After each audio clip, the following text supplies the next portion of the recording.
Welcome to From Days to Years. We're so excited for you to be here. We're in our new space, and as you can hear, they're doing construction next door. So just kind of bear with us as you hear the hammering next door, but you'll definitely be able to hear our voices. I'm here with my awesome co-host, Heather. Hello, Angela. Good. Good. How are you? Good. And we have an amazing featured guest today, and Heather is going to introduce her. We're talking to Jamie today, who is, sorry, I have to read. I can't. She's a consultant and the CEO of your business. Yes. And you help consult small businesses on their needs. Is it more like an HR? So we focus specifically on hiring. Hiring. Oh, that's even hard. That's hard for small businesses. It is very hard for small Yes. businesses. And yeah. And so tell us a little bit about yourself. You have 2 children. Yes, I have 2 daughters. They are 7 and the oldest just turned 9. Oh, I love that age. And they're fantastic. And so I've been running my own business, and I left corporate when my youngest was 8 months old. Oh, wow. And I decided I've always wanted to start my own business. Now's a good time to do Great. it, and I'm Yep. going to do it while having my 8-month-old home full time with me. Why not? Ooh, wow. I feel like that's great because if you can do that, you can rule the world. And there's so many things you need to Yeah. do when you're starting a business that you don't necessarily need to be available 9 to 5. So being Right. available during nap times, being available and to do Yes. things in the evenings once my Yes. husband came home or on the weekends was feasible. Right. Now if I was just like, oh my God, I'm going to have an 8-month-old with the business stages I have now, I'd be like, that might be a little difficult. But at that point in time, it was possible. Right. Yeah. So we're going to do, amazing. this is part of our Working Mom series. So we have the same questions that we've asked all of our guests, and we're going to throw Heather off because we always end up skipping one. We're starting on a different number, and then Heather's like, what are we doing? I'm talking about myself in the third person. I hate when people do that, but here we are. I'm doing it myself. So as Heather said, there are 11 questions, and we started with question number 1, so we're going to go on to question number 2. Yeah. Do you work for, so obviously you answered this question, you own your own small business, and did you get training for this? Did you get a degree for this? How did you decide to start your how did you decide to come into the field of helping businesses hire people? Yes. How did you start in this field? So it was actually a really interesting journey that got me there. And my husband and I always talked about starting a business together, and he's a software developer. So the business that we were going to start was a software development company. He was going to do the tech side. I was going to do the leadership side. And that's what I originally left my corporate job for. And 6 months in, I realized I hated it. I was just like, I love using technology. I don't like being on the back end of those conversations. I was miserable. And I was just like, I just need to stop this. I had that conversation with my husband. At the same time, he goes, thank goodness, because he was still working his 9-to-5 job and doing the programming and the weekends. And he's like, I don't feel like I get to see the girls at all. I am programming 24/7, it feels like. So he's like, I'm feeling burnt out. I need to stop as well. And at that point in time, I said, I'm not ready to go back to corporate yet because I feel like if I go back, I will never leave. So I need to figure out something else, give something else a try before I go back to corporate. But I'm like, what do I do?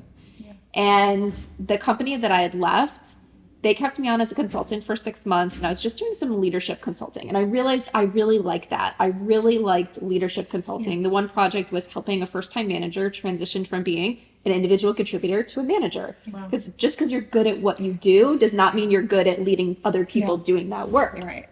And so I was like, all right, that's what I'm going to do. I'm going to do leadership training. And I went to a bunch of local chamber events and be like, all right, let me start meeting other businesses. And I was drawn to small businesses, and I was like, well, this leadership training, the way I wanted to do, doesn't quite work for small businesses as large businesses. But I was like, I'm still going to ask, like, what do they need help with? So I could figure out, where do people really need help when they're transitioning into being a first-time leader? And hiring kept coming up over and over and over again. And that's when it dawned on me that I was like, wow, most small business owners never hired anybody else until doing it within their own business. Yes. Or if they did hire someone when they were working for somebody else, they had job postings provided to them. They had other leaders helping them through the process. Right. They had HR departments that were really guiding them every step of the way, teaching them what to do and what not to do. And I realized everything that I gained in that area when I was with corporate. I was lucky enough that I worked on a bunch of hiring projects for other teams, for other departments. I had worked with HR, so even though I was on operations leadership, I was exposed to every aspect of hiring in my corporate career. So I was like, I have the knowledge. People need this help. I'm going to do it. Wow. Now that is the hardest, I will say. Yeah. It's the hiring. Yeah. No, Yes. I worked in HR when I first got out of college and I was horrible at it because I'm not good at the questions. What was it? A star. I don't know if they still do that. The star. Oh, That's yeah, how I you were remember supposed to answer a question. Yeah, I remember that. And I was really bad at it. Yes. And the thing is figuring out how do you ask the question the right way to get that type Right. of I was answer. really bad at that. Yeah. And just hiring people will make or break you. If you don't have the Yes. right people for your team. Yes. Yeah. And it's a costly mistake too, because it's time and energy that you have to start all over again. And the training hours are gone and you have to start again. So no. 100%. Yeah. That's true. That's true. Okay. So number 3. Okay. Sorry. Just making sure I didn't skip ahead. I've done that. You're good. In society, do you think women still bear the brunt of family responsibilities? Are women expected to be still the primary caregivers? And how does that work in your relationship with your husband? Yes, I would say 100% women are still the primary caregivers in majority of families. And it's something where my husband is very involved. He is a very active father, but he's involved in the day to day. He's involved in helping with bedtimes. When I nursed both my children. And so he changed every diaper if he was around because he's like, I can't feed, I'm going to change the diaper. And Nice. he's very active in those things. He cooks dinner, he helps get him off to school, he does school drop-offs and pickups. So the day to day, he is very active. But unless I ask him, he doesn't make a doctor's appointment. He doesn't think about getting uniforms for school. He doesn't think about school supplies. He doesn't think about, oh, our child's grown, they're not going to fit their underwear anymore, Right. or their underwear looks ratty, even though he's the one who sometimes folds the laundry. They don't And notice. it's just like there's all these things, these additional things, these big picture things that it comes with being a parent Yes. that I still have to do, even though he's a very active father. Yes. And it wasn't until we were recently having a lot of conversations around that. And he went and talked to one of his childhood friends who's a female, and she was talking about it and hearing it again from someone else's perspective outside the home. He's like, it finally dawned on me what you're saying is that you do so much. And he goes, I always think I'm active day to day, so therefore it's good. Yeah. And I was like, yes, that's a step in the right direction, you being there active day to day, Yes. helping with all those things. But being a parent and raising children is more than those day-to-day Yes. things. Yes. And that's a good way of saying it too for all the dads that may occasionally watch our show. They get really, oh, I did the dishes. Okay, but there was dish soap for you to use it. There was dish soap. Who bought that? Who bought that?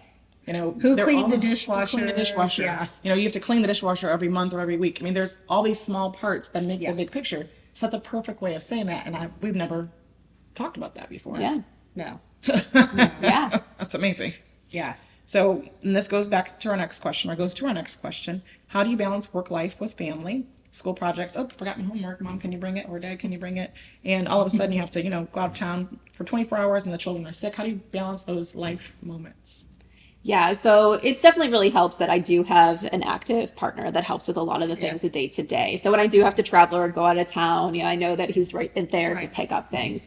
For me, balancing it is really prioritizing making time. It's like there's always going to be so much to do on both sides, work and family. Right. They can both take up 100% of the time. If you think if there's stay-at-home moms that don't stop. Yeah. And that's what they do all day. And then there's people that work who don't have kids, and that's what controls their life all the time, 24/7. So there's both ends where it can control your entire life. And it's like, how do you bring it together? And it's about really prioritizing. For me and myself, unless it's absolutely needed, I don't take client meetings after my kids come home from school. So that way, even though I might be working, if they need me for homework You're available. or we have to go do something else, I'm available. I am there. I learned very early on, seeing I did have an 8-month home with me, and then my other daughter, who was 3 at the time, would be home at times. It's like saying, I'll get to that later. Well, then they're just going to keep asking. So sometimes it's like, make the time now Yes. for your kids, for your love family, and then you can do the other thing later. And also sometimes bringing them into the mix. My girls have seen me go do presentations. They have seen me do work. I talk about work and everything. So they understand what I'm doing. Yeah. I understand, they once said, Mommy, it seems like you work so much. You're always in the office, which the office is at home. And we talked about that in comparison to, it was like, well, other families, they go to after school care because their parents work out of the home and they can't come home. So it's like, we get this extra time that, maybe I'm going to work 20 minutes during it, 30 minutes here. This day I have something really busy. I need to go work for that whole 2.5 hours while you're home. But we still get that extra Right. time. And it's helping them see kind of like perspective of that bigger picture, what we are lucky to have.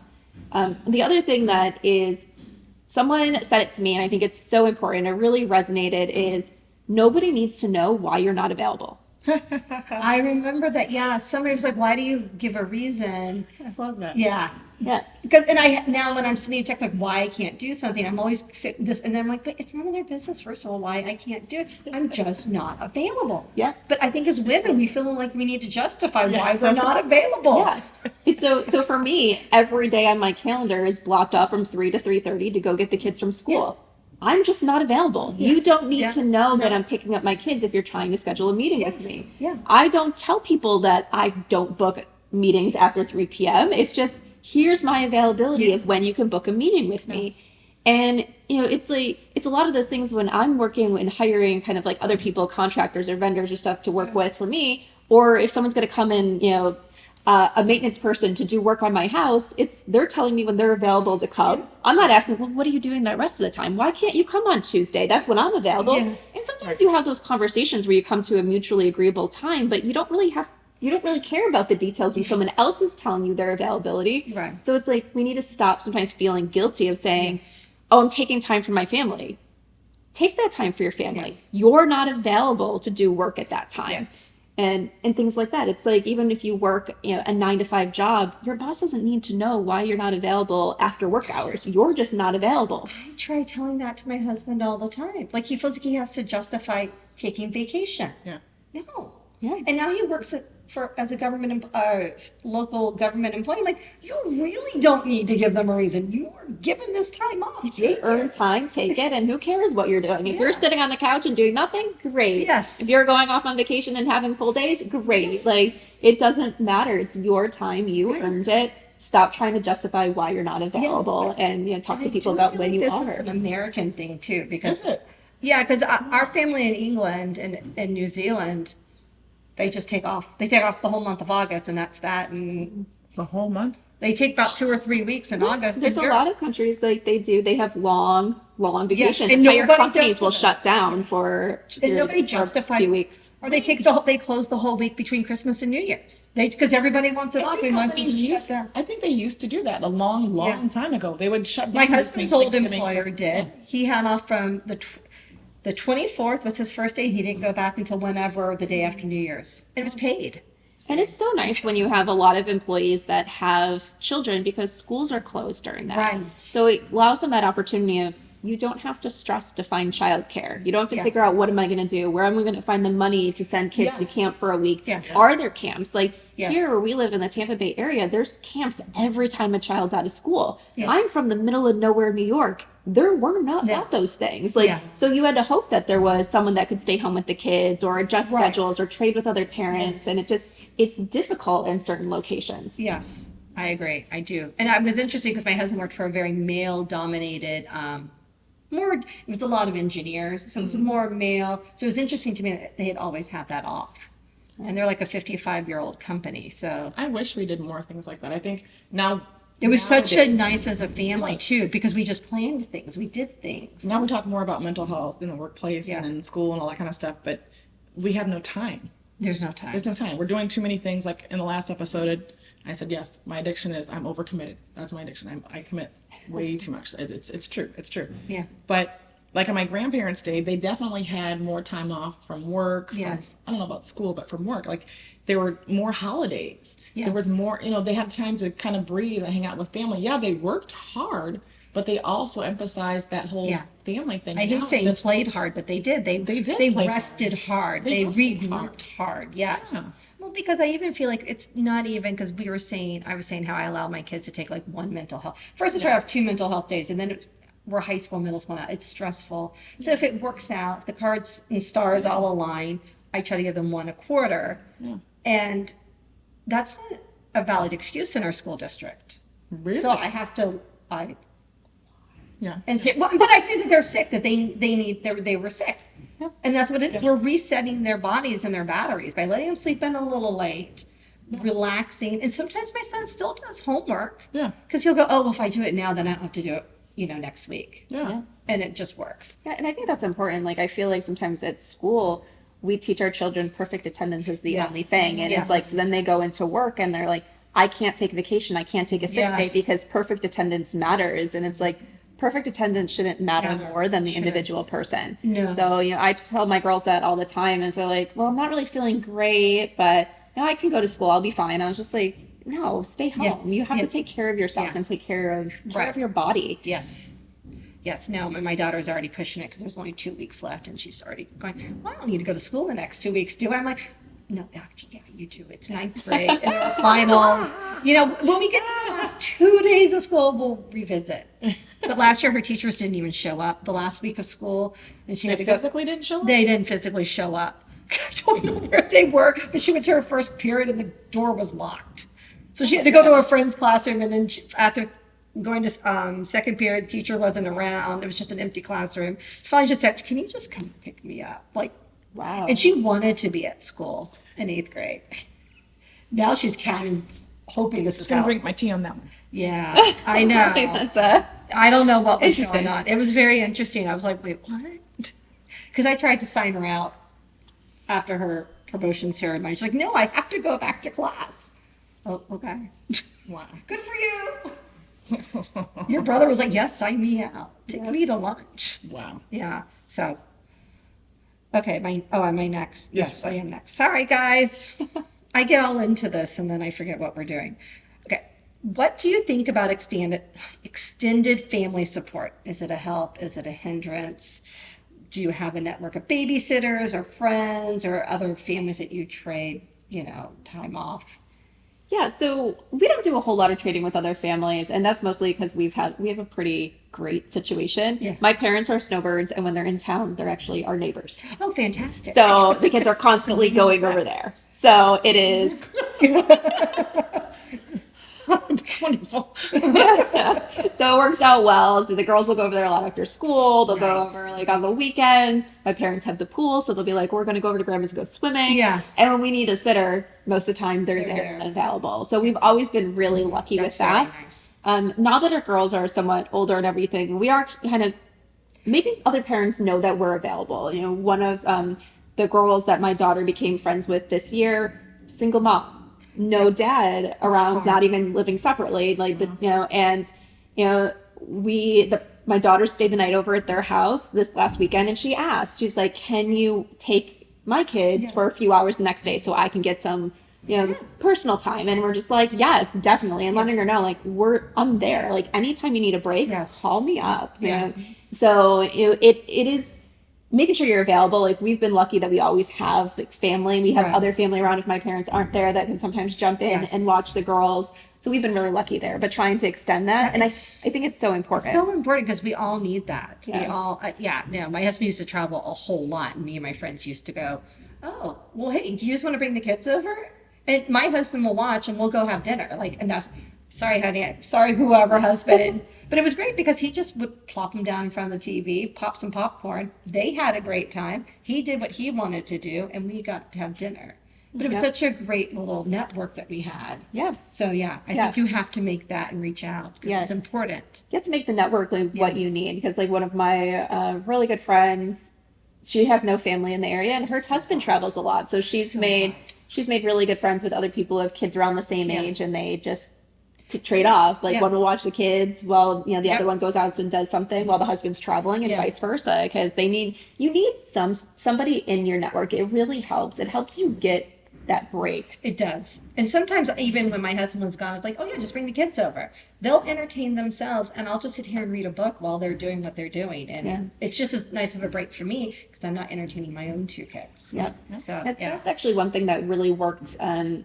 After the schools had closed for COVID for a few months, that next fall, our children went back to school, and they go to a small private school, but the school decided to keep the kids as safe as possible. They weren't doing their after school program. And at first they said, we're not doing it for August, September. We're going to revisit in October. Right. And one of my daughter's friends goes to the program. Both her parents work out of the home. So it was, well, what are we going to do? Especially if the program's coming back in October, we don't want to enroll her in someplace else. And I was just like, we have to go to school anyway to pick up our girls. Like, she can just come home with us. Yeah. And it ended up being the entire school year Yeah. because they didn't bring the program back. And the parents are just like, oh my gosh, I'm so sorry. I know it's a lot. And I was just like, listen, when your children are here, my children don't come in the office, which means I have another like hour and a half of work done because they're entertained. Like the days where she doesn't come home with us because you guys have an appointment or something else, I'm like, my children then just like, Mom, I need this, I need this, I need this, I need this. I was like, it gives me this break and the children get to play and have fun together. So I was like, it is not taxing at all. It's actually helpful to have your child here.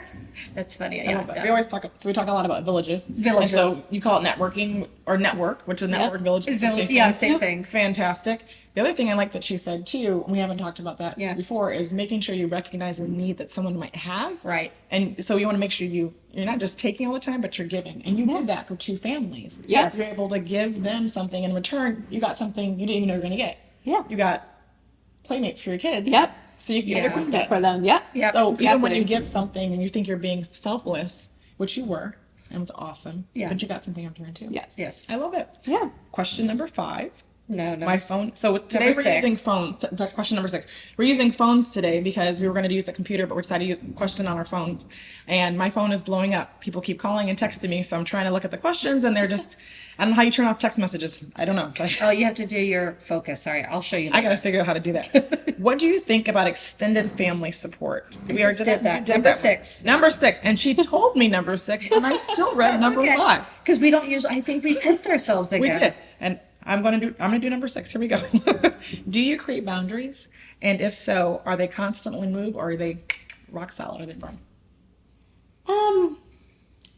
I think there's flexibility in there, and it's situational that you look at it. Okay. The boundaries, as I talked about before, being strict of, I'm not available. Like, this time I'm not available. You don't get my time on this.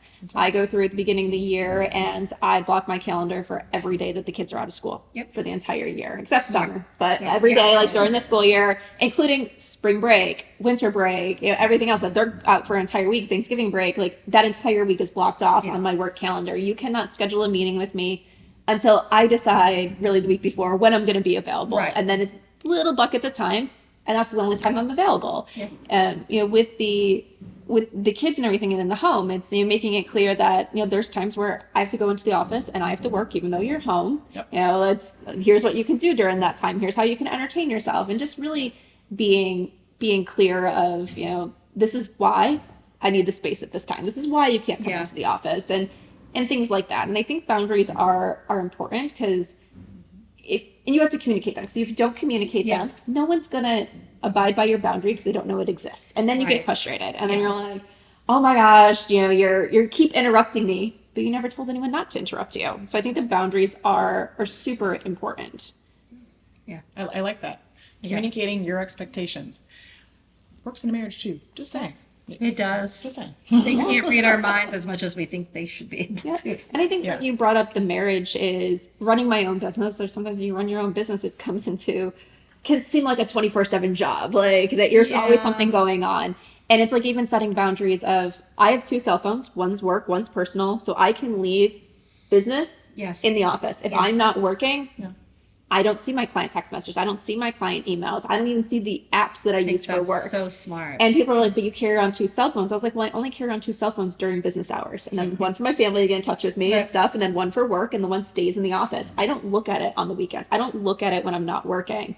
And I also, because sometimes you do have to work outside of normal business hours when you run your own business. And so it became very clearly, my husband and I needed some sort of boundary. And it was like, unless something comes up where I'm just like, I'm on this deadline, I really need to get this out today. It's one night a week that after the kids go to bed on Monday nights, I go into the office and work. And I can work as late as needed. And he knows that. So, he knows that we're not hanging out on Monday nights. He can go do whatever he wants, whether it's playing video games, doing something in the office as well. But it was setting up that boundary of, I can't be working 24/7 on my business because I need to make time for my husband and my family as well. But your business still needs a little bit of it's real. extra time. I can't let it just be like, okay, this is all in. And it's like, no, I want this to grow and I want it to thrive and everything. And sometimes it takes that little extra attention. Yeah, no, I like that. I do. Yeah. I feel like sometimes though you're missing out. Like if you don't, you have that guilt. So one of the things we like to say, or several things we like to say, is going from guilt to grace and from superficially multitasking to superbly managing your time. But the guilt to grace thing, it's like, So if I'm, it's hard because it's like, okay, there's this opportunity. I want to work on this with a client, but then I need to spend time with my kid. And you have a great balance and great way of doing it. But sometimes I struggle. Yeah. Because there's so many things that we need to do for this show. So many things. And I'm trying to make sure I do that. And some days I neglect time with Izzy. Yeah. So I need to do better with that. Yeah, and I would say like the one thing that I do sometimes when the kids are home during the summer or things like that is we're gonna go out and do this thing in the morning, Yeah. and then I had to work in the afternoon. Right. But we went out and did this thing together, so we had time together. Or I look at it and say, okay, this thing that we want to do is better for the afternoon, so I know I'm gonna work in the morning, and then we can go do this. And they in have the afternoon. they know what to expect Yes, too. they know what to expect. You're getting that time because you're building that time in. And yes, there's going to be those moments where you can't be there, for the kids because you need to focus on stuff. But that also needs to get done. If it's something that's you're passionate about and it lifts you up, you got to build time for that as well. So it's just making sure that you're building time for both. So that way it's like, okay, yes, I missed out on this. We didn't get to hang out together at this moment, but I had this. And that's why sometimes I think that, like I said, the flexibility and the boundaries is there's times where I'm just like, I have so much to do. I really just need to sit down and get this work done. But then my daughter's like, Mom, can you sit on the couch and watch this with me? Yeah. And I'm just like, you know what? I'm going to sit on the couch and watch this because I can do that thing 30 minutes from now. Yeah. And it's like my daughter asked me for something now. Yes. I'm going to be mom now because this other thing, it doesn't matter that it's done right now. It just matters that it's done today. Right. That's true. I like that. That's a good way of looking at it. Very smart Very words. smart. Very smart. Okay. So step, if a young mom who's transitioning from being a stay-at-home mom or mid-career, or a mom just wanting to make a change was entering your field, what advice would you give her? Oh, I would say, oh yeah, I got the perfect thing here. Okay. So this one thing that really helped me along the journey is when you're starting your own business, I would say, well, things are never going to go as quickly as you think they are. Yeah. It's going to take probably a lot longer, especially if you're coming from mid-career. It's probably going to take a lot longer for you to build back up to your income than you thought it was going to. And and as a stay-at-home mom transitioning, you're going to really weigh that guilt of, oh my gosh, now I'm not spending time with my family. Is it worth it? And one of the things that I did early on was I gave myself what I call a reason to quit. And I said, I'm going to keep going unless this happens. Okay. So I'm gonna know that things are going to be hard. There's going to be days where I want to throw in the towel, but I'm going to look at it to say, all right, is this just a day that's hard? Right. Or is it I'm really on a path where this is no longer working for me? Right. And if things are no longer working, then I'm giving myself that reason to quit to say, I gave it all I could.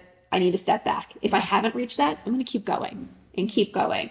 And for me, right, probably about 6 to 8 months after I left my corporate career, we made the decision we were sending our kids to private school. And all of a sudden I was just like, but I left my corporate career. How am I going to afford this tuition? Right. Yeah. So I need to figure that out in the budget. And I also just left this entire income. Like I don't have anymore. So my reason to quit was that by the time my oldest was in kindergarten, I at least needed to be making enough income from my business to afford her tuition. And then for it to increase every year to afford the increases in tuition, Yes. and then increase so we could afford 2 tuitions.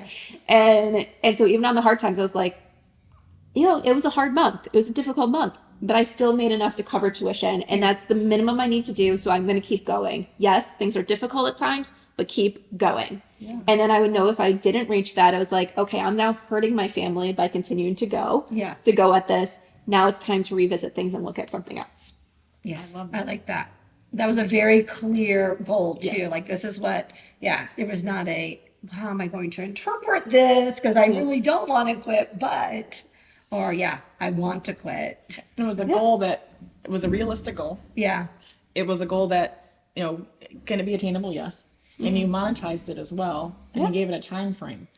So you made it, there's a term for this that I cannot think of. And Reggie was Smart goal? That's it. I'm looking out for Reggie. Hey, honey, because He's outside. He's not outside. in here. He's not in the building right now. But yes, a smart goal. Yes. Yes. So when you're doing that, sometimes when you have your own business or you're being an entrepreneur and you're going on the path, make sure you're creating smart goals.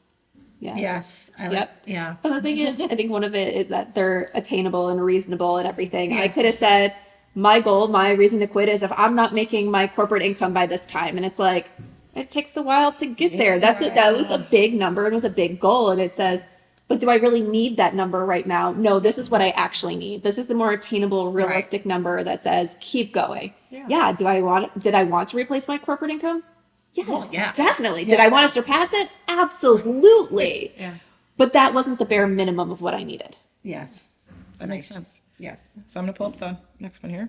Oh, there it goes. I don't know if we're gonna use this phone system again. We were gonna use the laptop, but we're trying this phone thing. I don't think I like it very much. We're gonna, I'll see if you had the TV. we could do it on the We phone. could have done it, and we would could've have been done it. looking at. Sorry. Then we could do that. I'm pro TV. She's not. I am not anti-TV. It's just I don't want more TVs.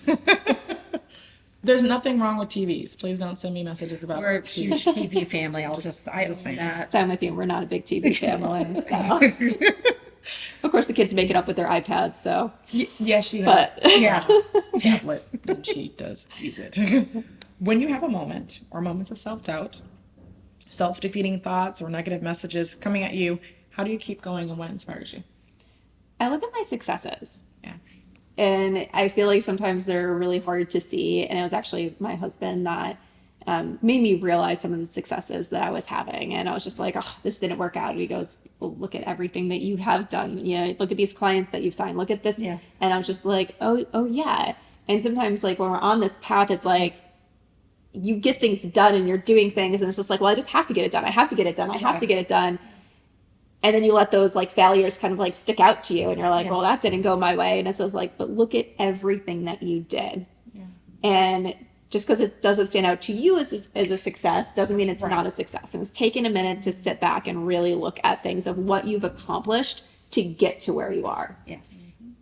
And so another thing that she said that I heard in my head was looking at successes from different points of view, maybe. Because like you said, your husband said, look what you did. And you're like, I don't know, it's so much. I'm looking at maybe what I failed or the negative part of it. So maybe getting a different perspective from your support team that feeds into you to help bolster you as well. Yep. So having other people provide that as well. I know when I was in corporate, I did that for my team all the time. Like I had some really high achievers, and high achievers don't realize all the great things that they're doing because it's so natural for them.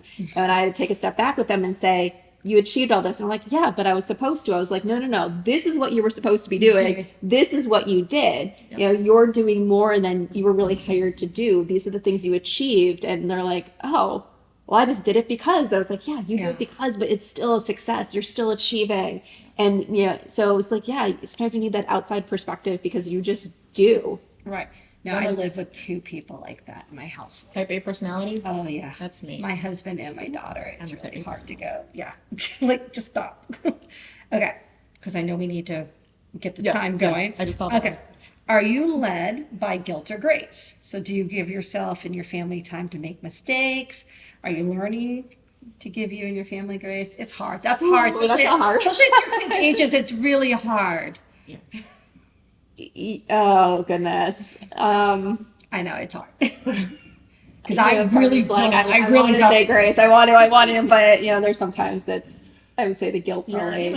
You're human. It's fine. Yeah. And it's, as a parent, it's one of the things that I try every day, especially with the kids. It's, looking at, okay, like, and kind of using it as like teachable moments, not talking down or like punishing moments or things like that. And, really trying to ask questions. Not like such and such happened. And the first thing you want to be like, wait, what happened? What did you do? Why did you do that? It's like, okay, I'll ask questions. Like learn about the entire scenario, learn about what's going on. to me about being like, this. okay, that's not how we should really act in that situation. Like, here's why, here's, the impacts that could cause, let's just remember for the next time versus, So it's a work in progress. And It's hard. Yeah. I know it's really hard. Like I totally get that. Yeah. Yeah. I've had to learn to ask the questions, take a deep breath, sometimes leave the room. Yeah. And then come back. Yeah. Yep, definitely. Yeah. That goes into our next one, which is number 10, we're on number 10. I'm on the right question.